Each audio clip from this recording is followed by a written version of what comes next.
Bryce Hoppel, welcome to the Running Effect podcast. How are you doing this afternoon? It's good to be on. I'm doing well. Gotta ask, I'm assuming season's over, or are you still extending it a little bit? We're in a little bit of a limbo right now. I only got to get in like two Diamond Leagues through the season, and now I'm waiting to see if I get into the Diamond League final. I like tied with two other guys for like the eighth spot, and they like weirdly have the tiebreaker over me. So, waiting to see if I get into Brussels here in like 2 weeks. Excuse me, you're telling me 141 and fourth in the Olympics doesn't All get you right, top eight? so let's get this changed. So the tiebreaker is season best within the Diamond League races. And so I technically have a better season best, but they have a better season best in the Diamond League, which is like kind of whack. But So they don't take the Olympics into consideration? they don't just Diamond League races What for in the making the world? final. So yeah, it's tough. So now yeah, in a bit of a limbo, waiting to see if I got one more race. So for you, in this kind of limbo period, is it hard to stay motivated to train knowing that you might leave your soul on the track in practice and it might not add up to anything? Or do you still manage to stay motivated and get after it? Normally it wouldn't. Like I'm motivated to like always run, and I love competing and I love racing. Right now, though, I mean, we just had like a fantastic experience at the Olympics, personal best and everything. So I am kind of more like, all right, let me go home, let me go celebrate with a family and friends. So it is a challenging kind of time right now.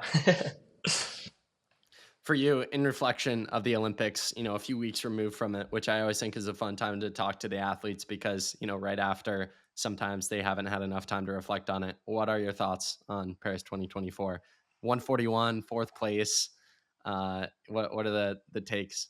I mean, it gets me hyped. I'm so excited for the next coming year, just because like I feel like this year has been, I don't even know what you call it this year, like how the 800 progressed, and like it's a whole new event from like the past few years to where now it's just so exciting because you don't know what's going to happen in the next year. And so I think just that performance, and although fourth was pretty heartbreaking, it does make it nice to have the American record as a consolation, and have an incredible setup moving into the next year. So what goes through your head when you cross the finish line? Because you're not top three, but I'm assuming you figure out pretty soon after American record.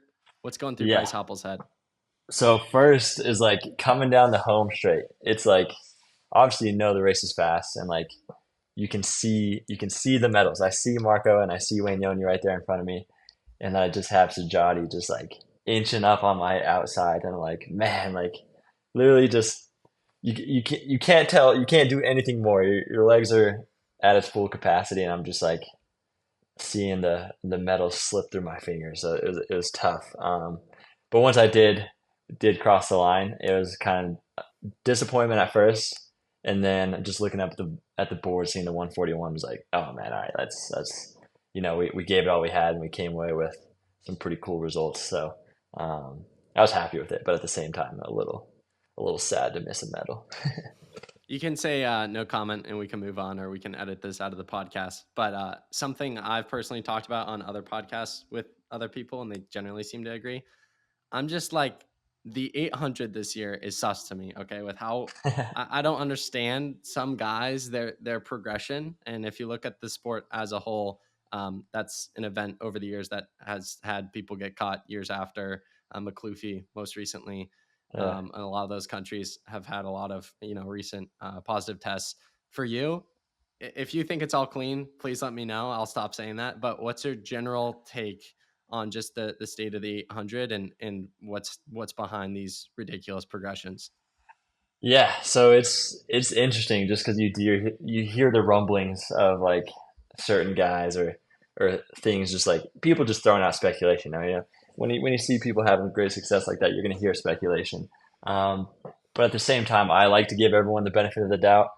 It's hard, especially when you kind of become friends with some of those people on the circuit, to where it's like it almost feel like they have two faces if they were cheating and like competing against you and kind of being friendly to you. And so it's an interesting landscape. But like the way I was describing like contributing to the fast times, or like because like I've been trying to make sense of it. Like last year, I was like struggling to hit 143s, And for me, like I know what changed to where I moved from a very like I wouldn't say very unhappy place, but I was in a bad training situation or just like personal life situation, and then switched to like a phenomenal being here at altitude and being with a new training group and having like a reinvigoration in my running career. And then I think that got paired with like, all right, these guys are running fast times, and so I kind of just like got dragged along to the fast times. I'm just like, hey, I'm going along with it. But like, yeah, I've been trying to work through how all of a sudden we're chasing after like David Rudisha's world record. And I think all it takes is like one guy to like kind of get that breakthrough, and then all of the rest of us kind of get dragged along to the fast times. Not like discrediting myself, but it really helps to run a 141 when there's 4 or 5 other guys wanting 141. And so that's my immediate take on it. For you, I'm just gonna share my thought process. You win, the 2024 World Indoor Championships in the eight. We can talk about that race later on in this conversation. Remarkable performance. I saw you in person, Olympic trials in the eight. Lights out. You and Hobbs, really fun race. We can also talk about that. But at the Olympic trials, you looked so dominant and so good through the rounds and in the final that I was like, no one's done. I think I talked about this with Hobbs on his podcast. Like, no one had done anything in the world at that point to really indicate they would be too much of a challenge to you. And in my mind, I was like, this guy's going to win it all. Next week, all hell breaks loose. And Yeah. that just came out of nowhere. What was your perspective there? I mean, after the Olympic trials, was that the thought? Like, okay, there's no one who seems like they could challenge me. I mean, obviously people pop out of the woodwork, but what was your thought process after that race? And then seeing that one race where like fifth place ran the eighth fastest time all time. Yeah. So like that was kind of like the theme and like my mindset going through the whole year is like, all right, I want to do indoors and I want to set off the tone right. And like, not that indoors isn't super competitive, but like obviously not everyone's going to race indoors, and it's not going to be the same as like outdoor championships. And so it was nice to go through that and become world champion and use that as like momentum. And so I had that mindset going into US trials and everything to where I definitely had the mindset of like, all right, no one's really going to be, I don't want to say contending with me on the domestic stage, but like I was confident that I was wanting to go in and I want to win it convincingly. And so that was always the mindset into that. And just with however like training was going and everything, I was like, I think I'm definitely like ready to run 142. Just because like through the whole indoor season and even like opening up in LA running 143 mid, I was like, oh man, those are feeling well within my wheelhouse. So it's like, all right, let's see what we got. Like let's start testing a little bit. And yeah, it was awesome to. I think that was my first big breakthrough at the trials, and it was like obviously trials just like brings you to another level from the environment and the stakes and everything. So it was cool to get that 142 for the first time, and yeah, it did give me the confidence. Like, all right, let's now I get to go represent the U.S. and take it to the world stage. Like, all right, like the mindset of all right, let's really show them what the U.S. guys got. And then it was nuts to see. Well, I think it might have been before our trials that the Kenyan trials had happened, and the like top 4 guys had gone 142. I don't know if that was like before or after. I'm forgetting like the timeline of it. And so like I already knew the work was going to be cut out for me on the world stage. Um, but then to sit on the sidelines and watch Paris, and then I was in Monaco, but I unfortunately had COVID, and so I had to like sit on the sidelines again of watching guys get 141. And I think it's for me, it's always like when I see stuff like that and see some of my competitors and people that I've been racing against and like kind of beating back and forth throughout the years, it's like, all right, like now it's my turn. Like I want to get out there and I want to run 141. And so that's the mindset that I had going into it. But yeah, it was crazy to see the event just progress all of a sudden like that.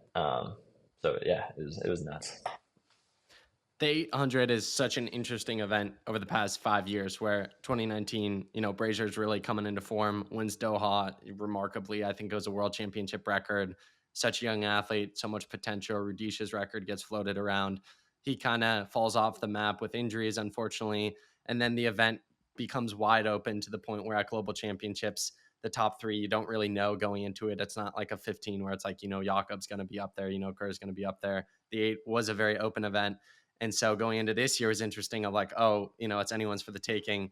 y'all go ridiculous times. Rudisha's record is now back in the conversation. How do you describe the last like 5 years of the 800 as an event? And do you think it should get more attention looking at other events in the track and field world, like the 15, like the 5 that everyone's talking about? I think the 8 is that sleeper event where it's like the storylines are crazy here. People aren't really Yeah. talking about them. No, I think no, we were definitely out of the spotlight there for a little bit because I feel like the event was kind of stagnant. Like Brazier was that star that came onto the scene, and that was when I was first getting into like I was running at Kansas for like 3 years prior and like a little in high school, but I was never just like super into and like following like the pro scene and knowing like all the history of running. And so to me, like Clayton and Donovan at the time were like, oh, like these are the guys. And so like that was my introduction into professional track and fields and world champs and stuff is like seeing Donovan win like world championship. And so those guys are like some pretty close buds. And yeah, no, it was an interesting time to where like at that time I think they was definitely a great event. And then we just kind of had that little bit of a lull to where no one really like stepped into that role of being dominant or like pushing the event to new heights. And so now I think after this year, it does like we're back in the spotlight, and now we're chasing after times that seem almost like cartoonish, you know, like 141 just like still like it's weird to see and it's weird to like hear, and like um yeah, I think it'll be interesting to see again like as time progresses to see how far we can push those times, because then like right now 141 is like now it's doable and we're doing it, and then people start floating conversations of 139 where that doesn't even sound realistic, you know, like 139 does not sound realistic. Like first like we'll get to 140s like maybe, and then who knows, like it's I feel like at that point you're getting close to whatever's humanly capable, you know. So it's crazy that we're like getting to this stage, but no, it's fun. It's fun to always test yourself for sure. Speaking to your progression individually, I think something as you go through the years, you've had a few setbacks here and there, a few injuries here and there, but you've been remarkably consistent throughout your career. You even go back to your high school years in Texas. You won your state titles. You ran 149. You were that guy back in the day, Yeah. college, Kansas, Yeah, two-time 149 NCAA used to be champ. fast. I feel like high school Yeah, I not anymore. know. Do you see that freshman, Cooper Lukenhaus? I had him on the Yeah, podcast a while ago. He ran 147 as a freshman in high school. nuts. I don't even want to think about Yeah, it. insane. Insane. Anyways, going back to my question, college two-time NCAA champion, won 21 races in a row. Like consistency has been the theme throughout your career. Can you speak to this progression? And you're still a young guy, a lot of potential ahead. How do you feel like this consistency thus far in your career has set you up for the years to come? Yeah, no, it's I think that's one of my superpowers, I guess. Like I'll be there, you know. I'll be there contending. I'll be there in the finals. I'll be there contending for medals.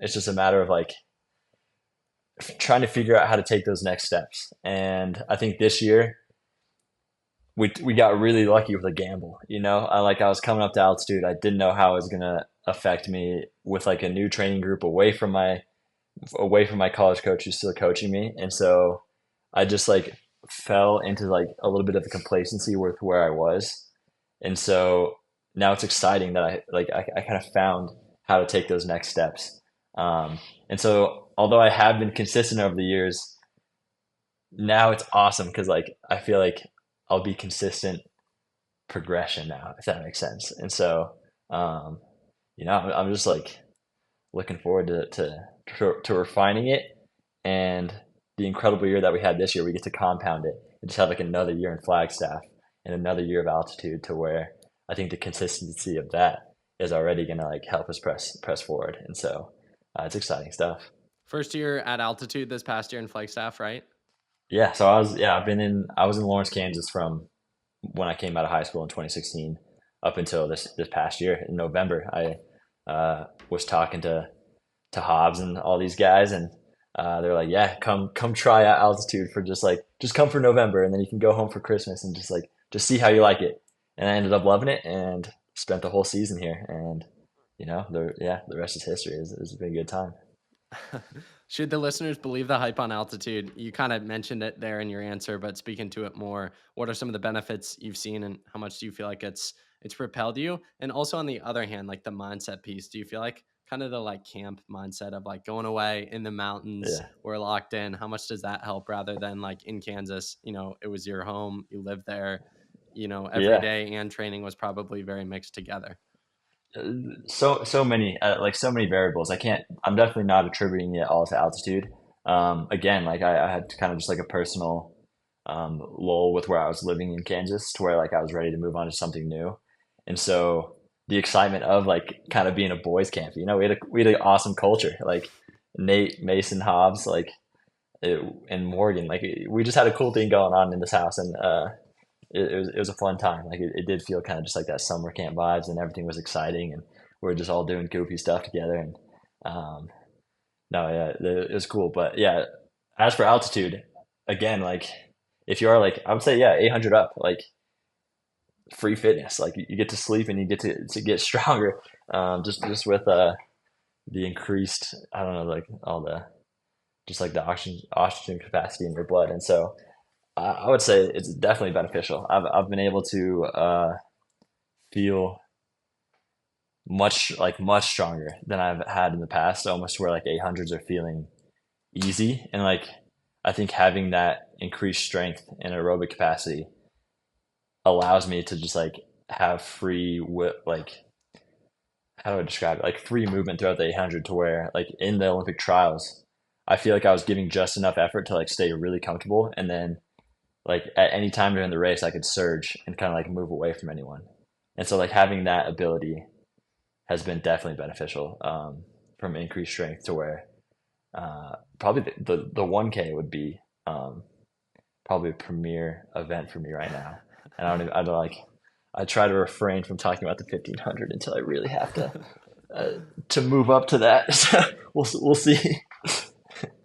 How many meters of a Hobbs 329 race could you hang on for? Peak shape. How many meters? I bet you I could stay into like 1200, and I'd probably start hurting by then. But I think at 1200, and then and then I'd be crawling the last 300 meters of that race if I made it I that think far. Yeah, I think there are a lot of guys who approach the 8 from the 4.8 or the 8:15 and do both those races throughout the year. Correct me if I'm wrong here, but at least from me following your career and what I can remember at the moment, you seem like a pretty 8 guy. Like not too Yeah, many other races out there. What's the yeah, reasoning behind that, and what does the 800 mean to you as an event? yeah. I ran like 15s throughout college and everything, but obviously it was like a much lower like competition level to where I was able to win some races with that. But it was nothing spectacular. I think like my PB was like 342, or still is 342, and so that's like nothing special. Um, I don't know. Like I'm always like just back from high school. I was like playing soccer through like halfway through high school. And I didn't even get into running until my junior year in high school. And those first 2 years, I ran like one track meet a year for my freshman and sophomore year. And I was like a 400 guy. Like I just like went out there just to go run just because I could. And so like that natural speed kind of just like came along with it. And then I didn't really start getting into the longer distance stuff until like getting into cross country those later years. And I tried out the 15 at first at like Junior Olympic Nationals, and like ended up making it to nationals for the Junior Olympics or whatever in the 15. And so, but then I like blew up in the race and I did do well. And so then coming into that next junior year, I was just like, all right, like we'll try you out in the 800. And so ever since that junior year in high school, the 800 has just been my event. And it's just my specialty to where like I am able to combine that like 400 speed and the endurance to where like, I mean, if I worked on it, I could probably build it up to like run good 15s, but I just like have never push the boundaries to build the endurance for that much. Um, but yeah, I mean, I was running 4x4s for KU, and it was splitting like 45 mids. So I also would like to like the idea of running some open fours. So it'd be cool to get into like 44 high, like 44.9 or something. Dude, Noah Lyle's talking about making it on the 4x4 team with whatever he's split before. If you're running those times, I think you should be in the conversation too. Has that crossed your mind getting in the 4x4 pool? Yeah, no, I mean, it's always like a question of like if you're gonna like try to get better in something, like say I try to get better in the 400, or if I try to get better in the 15, is it going to take away from my like 800 ability? And so it's always like kind of scary to focus on things like that because you don't want to like opportunity cost, give up something else for to get better at the Right. four. Yeah. Totally. That 149 high school version of yourself, senior, probably thought he was on top of the world, winning state titles, one of the best kids in the country. Would he have believed that we would even be having a conversation about you breaking Rudisha's world record in the state of the 800, looking at 139 as a possibility? Absolutely not. I think he would have a hard time believing even being like an Olympian or winning national titles NCAA. It's like it's been a whirlwind of a career to where like one thing has just like opened up doors to more and like um, just one breakthrough after another, and then you just kind of like stack it on top of each other. I feel like that's like the way for like the smoothest transition into success is just like take those little wins and then set that as your new standard. Like once you if you're a 149 guy and you run 148, that's your new standard. Never you got to tell yourself like I'm never gonna run slower than 148, and that's kind of always how I viewed it. And like once you hit those new goals, it's like all right, this is who I am now, and now you got to reach for more. For you, thinking on your career, what have been some of those moments that have instilled that belief in you that you could take your running to that next level? And even present day, as we're talking here, 2025, how can I take it to the next level? What are some things you're telling yourself or conversations with other people of like, how do I add that little extra bit of belief to carry me through training and racing to do great things? Yeah, I think it's always been the people I have around me for sure. Like my high school coach, like like he always texts me just like as soon as I as soon as I like reach a new standard. So like say like back it goes all the way back to like beginning of college to where I like ran 147 for the first time.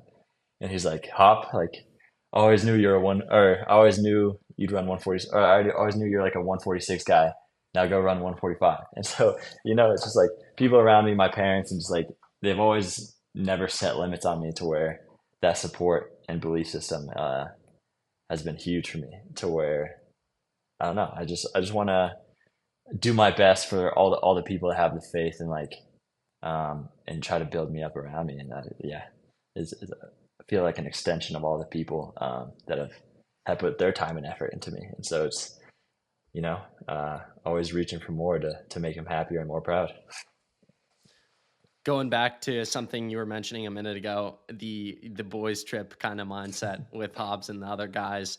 How much do you feel like that's revived your love for running this year? Not saying you didn't love it before, but just Yeah, like a new perspective on the sport of like we can screw around and have fun and still run fast.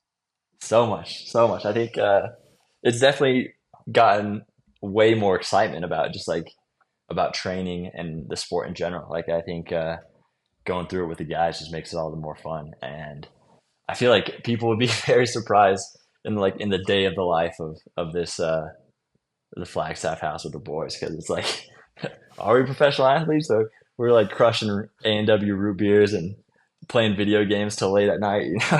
It's a funny lifestyle, but of course, like when it comes in the morning, we're grinding and getting all our sessions in. But it's funny. It probably indistinguishable to just another college house full of guys. What's it been like working with the legend Ronnie? What's I don't know if you've been up to Ann Arbor. What's the take on his all the different Ronnieisms like the donuts post workout, chocolate milk? He's so funny. He's Talk to Ronnie. he's incredible. Ronnie, he's like he's just a like an energizing presence. Like having him at the track just like makes you excited and makes it a good time being there. Like it could be like the hardest workout ever, and he's just like on your ass about something, just like making it a fun time. It's he's great to have around, and he's like definitely we all kind of have like different training like programs and coaches like going into this like very nice group that we have. But he's definitely the guy that's like providing. He's like the hype man. Yeah, I don't know how to describe him. He's good to have around our races. He's good to have around at training, and yeah, another one of those guys that had huge faith in me in that conversation. And back in November when they're trying to convince me to come out here to flag into altitude, he's like one of the first guys again to tell me, he's like, hey, you're you come train with us, we'll make you a 142 guy and 141. And yeah, it was cool to hear that from him too. And yeah, awesome to have around. For you, going back in time, talking to that young version of Bryce, how did you get your start in the sport of running, and what were your first impressions of it? Yeah. So again, like I played soccer all my life, literally like from 3 or 4 years old. And then, I mean, I played it all. I played soccer, baseball, football, basketball, and like ran like summer track meets here and there, but it was never like my focus of sport. Um, and so it was that sophomore year of high school that I was like still playing soccer, and like weird in Texas, like soccer overlaps with track to where, and our coach was kind of just like a bit of a stickler to where like he wouldn't let us go out to like track practice and like and do track while we are doing soccer. And so it was like that the summer after my sophomore year that the soccer coach was like, hey, like, I'm gonna get you guys out to these 5 a.m. cross country practices and get you guys in shape for the next season. And I was like, oh man, like this is tough. But I ended up making like a great group of friends through that, and like guys that are still like flying out to Paris to watch me in the Olympics, like lifelong friends. And I think that core group of guys made me enjoy being around the sport. I wouldn't say I love the sport yet because like cross country, I mean, I still just like had a tough time with cross country to where like I don't know. They always remind me of the times that I whine about having to wake up and or even just do like long runs. Um, but no, it was definitely those guys and the coaches that had passion for the sport, like Coach De La Rosa and stuff that they just like kind of had a love for the sport that trickled over to us. And so that sophomore year, even though I didn't love cross country, I was like still something that I was pretty good at. Like I just had that natural ability to run. And so they convinced me to start coming out to the summer track meets again, like I said, for the Junior Olympics. And I did it, and I was like, oh man, like pretty good. And then that next year, I had to make the tough decision of like give up this sport like soccer that I've loved like for most of my life and focus on track and try to get a scholarship and stuff that junior year. And went after it, and then the rest is history. Yeah, started running track full time junior year and never looked back. At what point did you realize that you could be world class in the sport of running? Was it a specific race, a specific workout, a specific conversation with someone saying you could be, or something else? I think so. I don't know, like world class, but I think one thing that like stuck with me that was just it was just like a small comment on like is a comment along the lines, and this was like my first year running that junior year, that it was like, man, like you look like you're skating out there, Hoppel, like you just have like a beautiful stride. And I don't know, I took that like put that one in the bank, and I was like, man, all right, yeah, like maybe I have a natural knack for this. And so that was like something that carried me through of like, man, like I belong in this sport and like belong to like or I don't know, born to run, you know. But then like international, like when I knew I could be world class, I don't think there was ever a specific moment. It was always just like a surreal, just like, man, all right, this is what I'm doing now, you know. Like I didn't even know, like even that junior year, when I had the incredible like 2021 race, like string of races, it kind of just like came out of the blue, like, hey, like Adidas is interested, like like you have an opportunity to run pro. I'm like, what? Like I was just planning on coming back for another year, you know. And so it was cool to just have those opportunities thrown at you. And yeah, I got lucky to have such a cool sponsor, and they've been supporting me ever since. It's a fun life, that's for sure.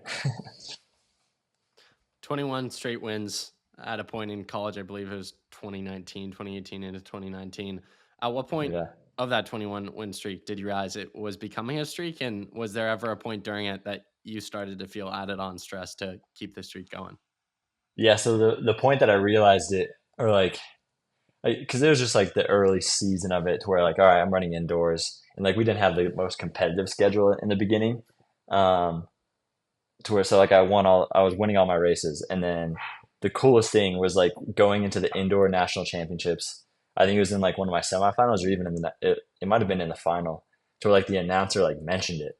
It was like Hoppel, who's like undefeated this year.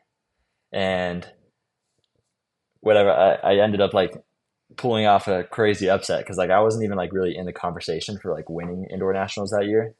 So I just like I was a national champion all of a sudden. Like, it was just like a blindsided effort to where like, man, I pulled that off, had a brilliant race, and I was an indoor national championship and undefeated. And so that kind of just like got carried on into the outdoor season, started racking up the wins in that, and then it kind of just got picked up by like, like flow track and all the track covered things. And yeah, it became a thing to where like, all right, now I can't lose. And there were times where like it was just like say like regionals.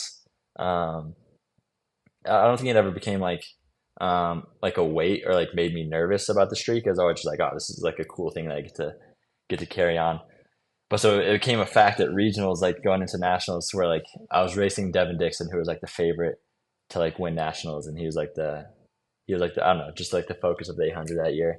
And we got paired up in like the semifinal or whatever the second round in regionals there in Sacramento, and he was like kind of pulling away from me, and he was like a pretty significant like way down the home stretch in front of me, and I was like, man, like does it end here? Like do I just like let it go? I'm like, nah, like I got to keep the streak going. So I literally just like unnecessarily like kicked it in to keep it going, and then yeah, and I pulled it off through NCAA nationals, and yeah, it was a pretty cool thing, and I think it was awesome because it gave me exposure, and I think that was ultimately one of the things that led to having some of the brands have their sights set on me. So it was a lucky time. You mentioned that indoor race, you weren't really on people's radar. You pulled off a remarkable race, a remarkable upset. Something I've come to realize in conversations with a lot of you guys on the podcast, a lot of the best is they have that one race that kind of they do something remarkable. They run a time, they win a race, they win an event, and it kind of boosts them. It like gives them the confidence that they needed over the previous few years to take them to that next level. For you, what Yeah, do you think that race did in terms of setting you up to ultimately go win outdoors? And do you think we would ultimately be talking to a different Bryce Hoppel if you hadn't won that day? absolutely. Like it's again, like I think my mindset going back to like as soon as I accomplish something, it's like, all right, this is the new standard. And so like winning the indoor nationals is like, all right, well, can't do anything less than win outdoors now. It definitely is like a ladder that you climb, and riding the momentum is definitely beneficial to where having those big moments is huge, a motivating factor, and just like it does propel you forward a lot. And I think I've thought about it, like just like even if I like going back to like had I kept playing soccer, like my life would have been insanely different. Like it's been cool, and but I think now that you mention it, like one race that that did kind of like it was my freshman year, or I don't know. I think it might have been my sophomore year actually. Yeah, because the junior year was like the win streak and winning national titles. So my sophomore year, I like had a pretty disappointing freshman year and like didn't really. I missed like nationals by one spot. I was like 13th at regionals and didn't get to go to Eugene. And so my sophomore year at that indoor race at Iowa State, I had like a huge breakthrough and like ran 147 low, which prior I was like still like a 148 high guy, and that like got me a time to get into NCAA's indoors. And so that was like, oh man, like now I get to go race at nationals and stuff. And so yeah, there's those definitely those moments that propel you forward, and that was also one of them. What was that transition like from, towards the end of your career at Kansas being dominant, foregoing that, another year of eligibility, going pro with Adidas? What was that transition period like, and how did you handle it? How do you think it set you up for what we're seeing today? Getting It was thrown it was right a into the tough fire. yeah, it was a tough transition because like well, it was a tough transition almost because there was no transition. Like I just stayed in Kansas and kept doing the exact same things that I was doing. And so like I don't know if like we didn't it was hard to find the progression of like, all right, what do we do next to get better? And it made it a weird transition because one, I was so unfamiliar with the landscape of like professional running. I'd never like followed it prior to it. And so that junior year when I went pro and went from the collegiate season, I went to world championships. I made the world championship final and I got fourth at the world championships. And so the bar was set so high to where like, all right, now there's nothing left but to get medals. And that's where my mindset of like, all right, setting the new standard and now you have to only go up probably made it a little tough because now is to only go up is to like to win the medals. And so that was always kind of like something that weighed on me because it was something that I was never able to accomplish and still haven't been able to accomplish on the world, like on the international stage, outdoors at least. And yeah, we're still trying to figure out how to make it work. It's the 800's a crazy landscape this year, but we're moving in the right direction now, and I think we figured out how to progress or at least hang on with the rest of the world. I would say thrive, but Yeah, you're humble. thrive. So Yeah. I know you had a lot of success at Kansas and then in your years after it. So not to discredit those years, but I think a lot of times you get to a point in your career where you do need to change something up to take yourself to the next level. I certainly think we can say that with you, with the success you've experienced this year, moving to flag, training with Hobbs, being under Ronnie. What has that transition been like? And can you just speak to the general aspect? Because I think a lot of people out there are in the similar boat where it's like, nothing's necessarily like super off or super wrong, but a lot of times you do need a fresh start somewhere. Yeah, no, it's an interesting thing because like Kansas and my coach. I'm still being coached by my coach at Kansas, Coach Michael Whittlesey, and Ronnie has kind of just like supplemented and been that guy like overseeing us here in flag and kind of hype us up. Um, but so I think I was, like KU and those guys that made me into the athlete that I was. And I think it was more on a personal level to where became like complacent and kind of found myself in like a personal life kind of rut to where I wasn't really happy with what I was doing anymore and like needed that change of pace and needed that excitement in the sport again. And that's what Flagstaff and what this group of guys has been for me to where it reinvigorated that love and excitement to get better. And seeing the standards of like, obviously Hobbs and these other guys are incredible runners and incredible talents to where now I get to like train alongside that. And it pushes me to new heights. And, we all have like that competitive edge with one another and being around other incredible guys is definitely pushes you along. Yeah, definitely thankful for it. Yeah. Just had Hobbs on the podcast. Love the guy to death. We were talking about him a little off air before. For the sake of the podcast, and good, someone out there's on mile 7 of their run, and they need a little pick me up. They're like, okay, conversation's lagging here. Where's the pick me up with the energy? Give us a good Hobbs story from Flagstaff. What's a fun Hobbs story from Flagstaff? Hobbs or Ronnie, either or one apiece. Oh man, I feel like I have good Hobbs story. I mean, that guy's all over the place. I feel like he's a good energy. Should I say like an embarrassing story or like a fun story? Well, I'll go with like an embarrassing story just because like we like to give him a hard time about this one, but I don't know if it's just it's not even that crazy. Like I don't know how it happened, but like so we both like travel together all the time, and we're just like both going to the airport and whatever, and we like go to the airport, and I'm like going through security, and we're like going through security or whatever, and I get through, and I'm like get to the gate and stuff, and I'm like, man, like where did Hobbs go? Like this guy just like disappeared. Like I just didn't see him behind me. I was looking for him, and he like called me, and he's like, "Yeah, they won't let me through." Like, what do you mean they won't let me through? And like, it's like they won't let me through. They said I didn't check in time, and so like he just like didn't check in for his flight, and and so he just like got left behind, and he literally couldn't fly until like the next day. But it was just funny because like we were going to the LA Grand Prix, and like I get there, and like our agent and just like Ronnie was there and stuff, and they're just like, "Where's Hobbs?" And it was like, yeah, he didn't make it.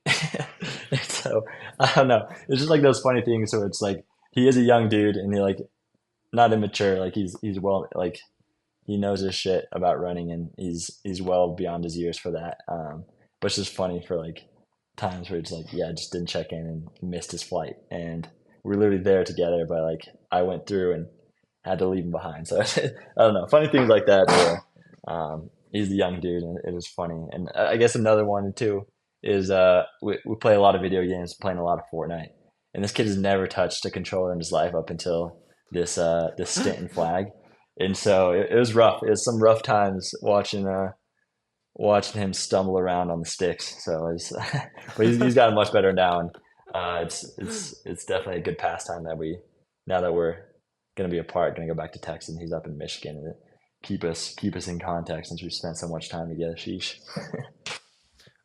Are you carrying the group then Yeah, so it was in Fortnite?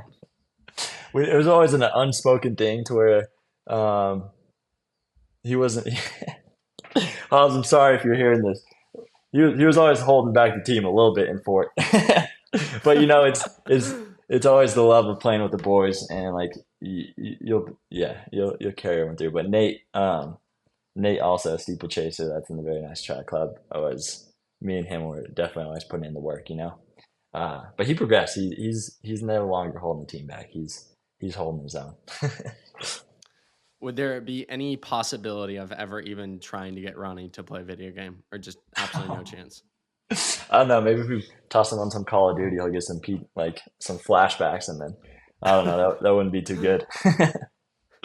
Get some Got to Vietnam mic him up for it. flashbacks. Have to Yeah. watch out. Yeah. So uh, potentially, hopefully the Diamond League executives are listening and will change their rules and get you in the race, and you're on some crazy time to close out the year. But so I would say looking ahead to 2025, but we don't know if 2024 is closed. I don't know. yeah. Looking ahead to the future, I guess we can say what are the thoughts and ambitions around what you want to continue to do in the sport and continue to cement the legacy of Mr. Bryce Yeah. Hoppel. Yeah. No, I think the the limit to times is like it's not there anymore. I think it'll be something special to see how much I can lower the American record going into next year. I think there's no question that that's going to come down. I think with how people are racing and how it's progressing, it'll be fun to hopefully put that more and more out of reach. Put it somewhere cool. But again, the elusive outdoor medals. I think going into Tokyo, we're really going to be focused on that and man, take a stab at world champion outdoors and stuff. You know, it's we got to do everything right, and I'm gonna be working hard here in Flag again, and hopefully the years compounding on themselves will really make something special happen there in the Tokyo World Champs. But we'll see. Yeah, it's gonna be a fun year. Tokyo didn't make it out of your semifinal. I know you wanted more out of that Olympic experience. Coming back 2025 redemption in Tokyo. Is that what we're Yeah, feeling? I'm sure mixed feelings about the city at the moment. I think so. No, it'll be cool to be back just because like it was a weird. We were pretty isolated with how everything was going with COVID and stuff, and so I think it'll be good to be back. It'll reawaken some of those memories of like again it was still just like my first time ever at the Olympics, so I had all those excited feelings and stuff, and so I think it'll be good to be back, and then we'll hopefully plow over it with a new memory of winning some medals. For you, obviously yourself incredibly successful, but also surrounded by some of the best athletes in the world at every level, super successful in their own right. What are some of the attributes that you've consistently seen in high performing individuals that you feel like has helped them reach those level of success?